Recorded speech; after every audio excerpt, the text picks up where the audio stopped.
નમસ્કાર મિત્રો, દેશ અને દુનિયાના તાજા સમાચારમાં તમારું સ્વાગત છે। પશુપાલકો માટે ખુશખબરી। પશુપાલકો માટે સારા સમાચાર છે। સાબરકાંઠાની સાબર ડેરી દ્વારા પશુપાલકોને ભાવ વધારો ચૂકવવાની જાહેરાત કરવામાં આવી છે અને આ ભાવ વધારો 2 દિવસમાં જ ચૂકવી દેવામાં આવશે। સરકાર દ્વારા ભાવ વધારો ચૂકવવા પરિપત્ર કરવામાં આવ્યો છે, જેમાં જણાવવામાં આવ્યું છે કે ઓડિટ બાકી હોય તો પણ ભાવ વધારો ચૂકવવામાં આવશે। જણાવી દઈએ કે છેલ્લા 1 મહિનાથી પશુપાલકો દૂધમાં ભાવ વધારાની રાહ જોઈ રહ્યા હતા। મિત્રો, અન્ય મહત્વના સમાચારની વાત કરીએ તો ગંભીરા પુલ દુર્ઘટના, મૃતકોને 4 લાખની સહાય। આણંદ વડોદરાને જોડતા ગંભીરા બ્રિજનો એક ભાગ તૂટી જવાની સર્જાયેલી દુર્ઘટનામાં પીડિતો માટે મુખ્યમંત્રીની સહાયની જાહેરાત કરી છે। મુખ્યમંત્રીએ ટ્વીટ કર્યું છે અને સરકાર પીડિત પરિવારની સાથે છે। દુર્ઘટનામાં જીવ ગુમાવનારા પ્રત્યેક વ્યક્તિના વારસદારને 4 લાખ રૂપિયા અને ઈજાગ્રસ્તોને 50,000 રૂપિયાની સહાય રાજ્ય સરકાર કરશે। મિત્રો, અન્ય મહત્વના સમાચારની વાત કરીએ તો બ્રિજ દુર્ઘટનામાં પીએમ મોદીએ મુખ્યમંત્રી સાથે વાતચીત કરી। વડાપ્રધાન નરેન્દ્રભાઈ મોદીએ તેમના વિદેશ પ્રવાસ દરમિયાન મુખ્યમંત્રી ભૂપેન્દ્રભાઈ પટેલ સાથે ટેલિફોનિક વાતચીત કરી। તેમણે આણંદ અને વડોદરાને જોડતા ગંભીરા બ્રિજ દુર્ઘટના અંગે સંપૂર્ણ વિગતો મેળવીને જાન ગુમાવનારા મૃતકો પ્રત્યે સંવેદના વ્યક્ત કરી છે। પીએમ મોદીએ ઈજાગ્રસ્તોની સારવાર અને બચાવ રાહત કામગીરી અંગે પણ જાણકારી મેળવીને ચિંતા વ્યક્ત કરી હતી।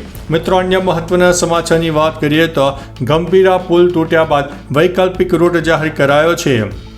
ગંભીરા પુલ તૂટવાને કારણે બંધ કરવામાં આવ્યો છે। આવામાં વાહન વ્યવહાર માટે વૈકલ્પિક રસ્તા વિશે જાણવું જરૂરી છે। તારાપુરથી વડોદરા જતા વાહનોએ સીધા વાસદ થઈને વડોદરા તરફ જવું। બોરસદ તાલુકાના ગામડાઓ તરફ જતા વાહનો ઉમેટા કે વાસદ તરફ જવું। પાદરા તરફથી આણંદ કે તારાપુર જતા વાહનોએ ઉમેટા કે વાસદ થઈને જવું। મિત્રો, અન્ય મહત્વના સમાચારની વાત કરીએ તો બ્રિજ દુર્ઘટનામાં 3 વર્ષ પહેલા આપી હતી ચેતવણી। ગંભીરા બ્રિજ તૂટી પડતા અનેક લોકોના મોત થયા છે। ચોંકાવનારી વાત તો એ છે કે 3 વર્ષ પહેલા મુજપુર જિલ્લા પંચાયતના સભ્ય પત્ર લખીને બ્રિજની જર્જરિત સ્થિતિ અંગે તંત્રને ચેતવણી આપી હતી। એટલું જ નહીં, 27 જૂન 2023ના રોજ એક નાગરિકે સોશિયલ મીડિયા પર આ વિડીયો પોસ્ટ કરીને બ્રેકિંગ ન્યૂઝ આવશે જેવા મોરબીના આવ્યા હતા, તૈયાર રહેજો તેમ પણ લખ્યું હતું, તેમ છતાં તંત્રએ ગંભીર ન થયું।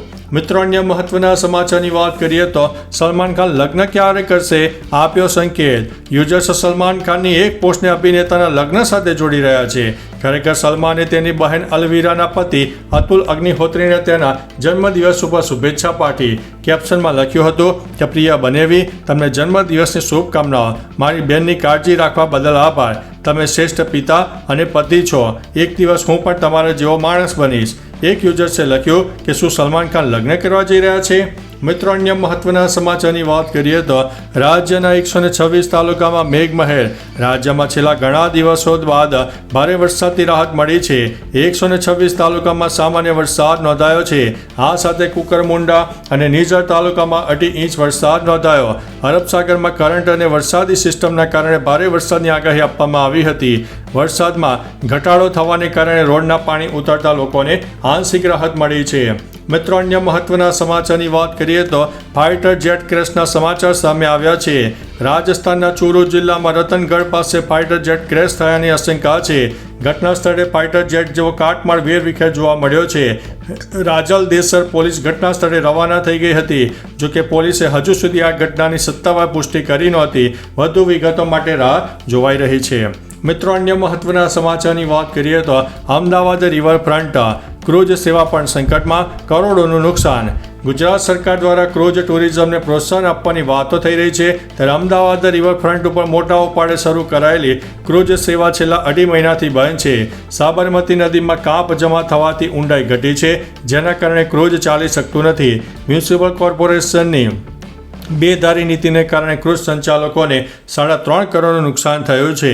સી પ્લેન બાદ હવે ક્રૂઝ પણ બંધ થવાના આરે છે। મિત્રો, અન્ય મહત્વના સમાચારની વાત કરીએ તો બ્રિક્સને ટ્રમ્પની ખુલ્લી ધમકી। અમેરિકી રાષ્ટ્રપતિ ડોનાલ્ડ ટ્રમ્પે બ્રિક્સ સમૂહને કડક શબ્દોમાં ચેતવણી આપી છે।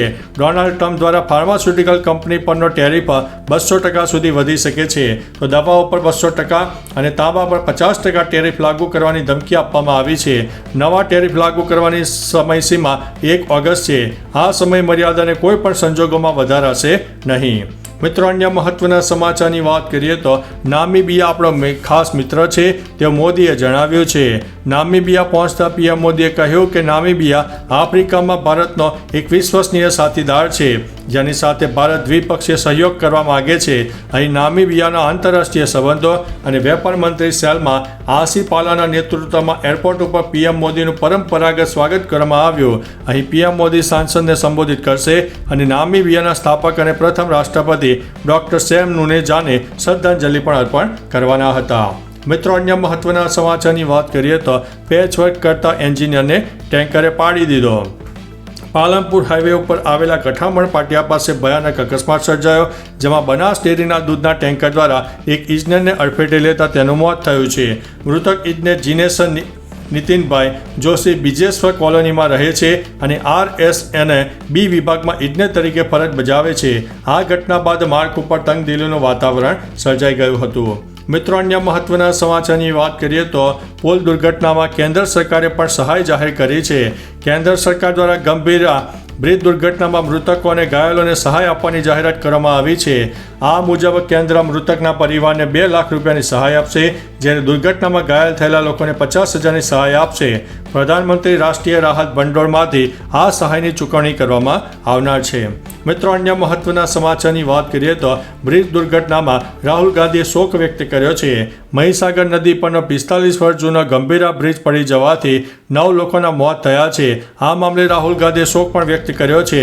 રાહુલ ગાંધીએ લખ્યું છે કે ગુજરાતમાં પુલ તૂટી પડવાની અને વાહનો નદીમાં પડી જવાથી ઘણા નિર્દોષ લોકોના મોતની અત્યંત દુઃખદ ઘટના અને પીડાદાયક ઘટના બની છે. હું મૃતકોના શોકગ્રસ્ત પરિવારો પ્રત્યે મારી ઊંડી સંવેદના કરું છું અને ઘાયલોના ઝડપથી સ્વસ્થ થવાની આશા રાખું છું. મિત્રો, અન્ય મહત્વના સમાચારની વાત કરીએ તો પુલ દુર્ઘટના અંગે આણંદના એસપી શું બોલ્યા? વડોદરાના પાદરામાં મહીસાગર નદી પરનો ગંભીરા બ્રિજ વહેલી સવારે ધરાશાયી થયો હતો. આ ઘટનામાં અનેક લોકોના મોત થયા. આ દુર્ઘટનામાં ઘણા લોકો નદીમાં ખાબક્યા હતા, જેમાં 5 લોકોનું રેસ્ક્યુ કરવામાં આવ્યું છે. ઘટનાની જાણ થતાં જ પાદરાના ધારાસભ્ય, પોલીસ અને ફાયર વિભાગની ટીમ ઘટના સ્થળે પહોંચી ગઈ હતી. આ દુર્ઘટના વિશે આણંદ જિલ્લા પોલીસ અધિક્ષકે પણ માહિતી આપી હતી. મિત્રો, અન્ય મહત્વના સમાચારની વાત કરીએ તો શરમ કરે સરકાર, 23માંથી 1 ગાળો. વડોદરાના પાદરામાંથી મહીસાગર નદી પરનો ગંભીરા બ્રિજ વહેલી સવારે તૂટી પડ્યો, જેમાં અનેક લોકોના મોત થયા, ઘણા લોકો ઘાયલ થયા. આ બ્રિજના સમારકામ માટે અનેક વખત રજૂઆતો કરાઈ, તેમ છતાં લાજ શરમ વગરની સરકાર સંવેદના વ્યક્ત કરતા પહેલા આણંદ અને વડોદરાને જોડતા ગંભીરા બ્રિજના 23 ગાળા પૈકીનો 1 ગાળો તૂટી પડવાની સર્જાયેલી દુર્ઘટના અંગે દુઃખદ છે અને લખે છે, હવે તમે જ જણાવો કે કમેન્ટમાં શું કહેવું જોઈએ. મિત્રો, અન્ય મહત્વના સમાચારની વાત કરીએ તો બ્રિજ દુર્ઘટના અંગે પીએમ મોદીએ શોક વ્યક્ત કર્યો છે. વડોદરા અને આણંદને જોડતો મહીસાગર નદી પરનો ગંભીરા પુલ વહેલી સવારે ધરાશાયી થયો, જેમાં અત્યાર સુધીમાં અનેક લોકોના મોત થયા. વડાપ્રધાન મોદીએ આ દુઃખદ ઘટના પર શોક વ્યક્ત કરતા ભૂપેન્દ્રભાઈ પટેલ સાથે વાતચીત કરી. પીએમ મોદીએ ટ્વીટ કરીને જણાવ્યું કે દરેક મૃતક પરિવારને PMNRF તરફથી 2 લાખ અને ઘાયલોને 50,000 રૂપિયાની સહાય કરવામાં આવશે અને રેસ્ક્યુ ઓપરેશન હજુ પણ ચાલુ હતું. તો ચાલો મિત્રો, ફરીથી દેશ અને દુનિયાના સુપરફાસ્ટ સમાચાર લઈને મળતા રહીશું. ત્યાં સુધી અમને રજા આપશો. નમસ્તે.